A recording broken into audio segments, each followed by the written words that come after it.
Playing thousands of games of ranked Halo Infinite will not get you to Onyx. In fact, I'd go so far as to say you won't even get that much better at the game. I mean, you will a little bit, but you won't see the growth that I'm sure you're hoping for by grinding game after game after game with no real target in mind.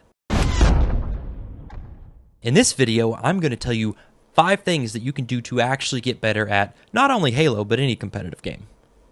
What's up, YouTube? A3 Mercury here with what I hope will be a helpful video on what I believe to be the best way to improve in both Halo as well as other competitive games. Don't forget to like and subscribe if you enjoy this content, and check out some of my self-VOD reviews where I slowly climb the ladder to Onyx. Just this last week, I made it to 1483 in Diamond 6, so I'm almost there. Don't think I'm going to make it before the end of Season 5, and that's okay. We'll make it in Season 6. Becoming good at anything requires practice. Most obvious statement of the year award goes to me, I know. However, I think most players struggle with understanding how to practice. It's easy to just play a lot of games and consider it getting reps in, but are you really doing yourself any favors if you're not actively working on specific things to help improve your game? Definitely not. So, what are some things you can do to ensure you're making the most out of the time played? Here are a few tricks for you. Number 1, warm-ups. Warming up is important and something a lot of players will just overlook or not really see it as a big deal. Now, I understand sometimes you don't really have a lot of time to play, so you want to get in as many games as you can, but you're not doing yourself nor your teammates any favor by just queuing in Icy. There are a few things I like to do to warm up, but the most reliable one is to do some sort of aim trainer. Load into a map with unlimited ammo, no reloading, set it to like 1v8 and just fire away. Getting lots of multi-kills is fine, but what you want to focus on is actually getting perfects, especially with the Bandit. This will help your thumbs warm up and let you slide around the map without really any consequences. It makes a huge difference.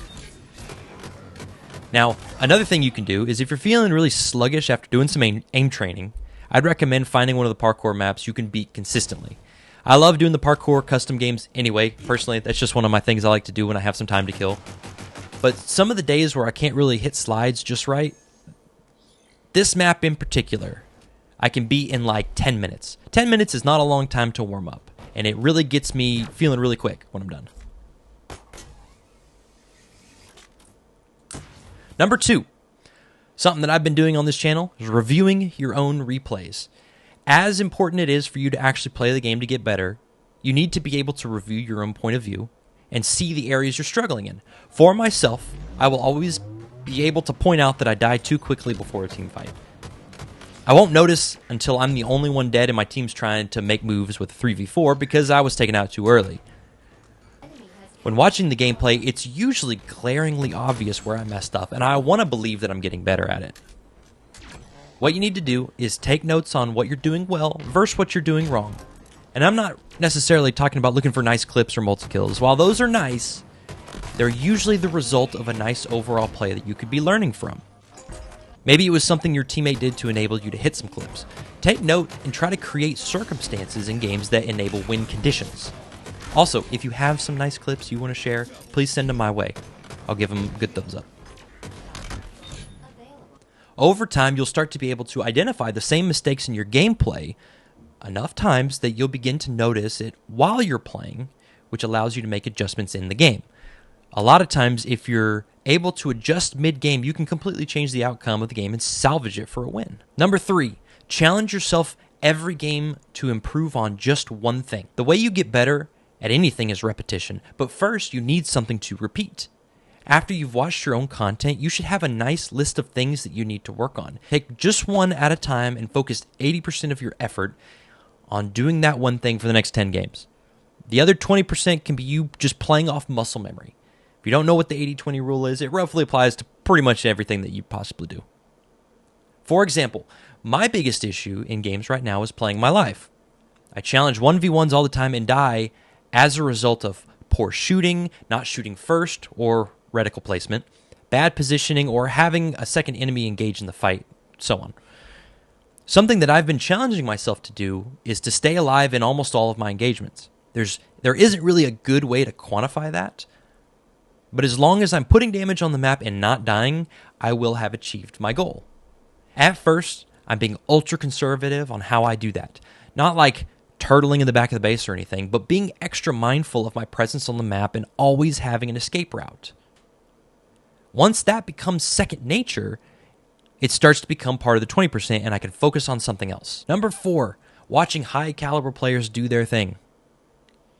What better way to improve your gameplay than to watch the best of the best slap around other players in Arena? Now, most likely you already do this, but there's watching to enjoy as entertainment, and there's watching to research and take notes.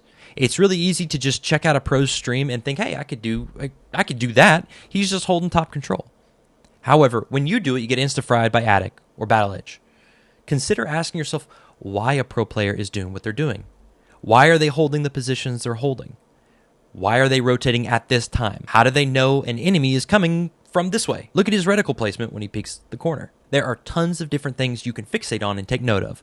Like I said before, choose 1 or 2 things that you want to get better at and watch how the pros do that thing. Here's an example. I have a FaZe's Frosty playing 8s with Optics Shotzzy, kind of in the off season of Call of Duty when Shotzzy was playing Halo for a little while. One thing I love about this clip is how quickly Frosty jumps into action when he gets information from his teammates. Something that you can focus on is listen to callouts if your teammates are calling out, and to just react as fast as you possibly can. One thing to remember, however, when trying to learn from the best is that typically they're playing a different game than the rest of us. Pros make it look super easy because they play so much, and it all becomes second nature to them. What we need to do is to learn the basics that these pros do without thinking, and to spend all our time perfecting those essential parts of the game. Over time, those things become second nature to you as well, and you can start focusing on the non-basics.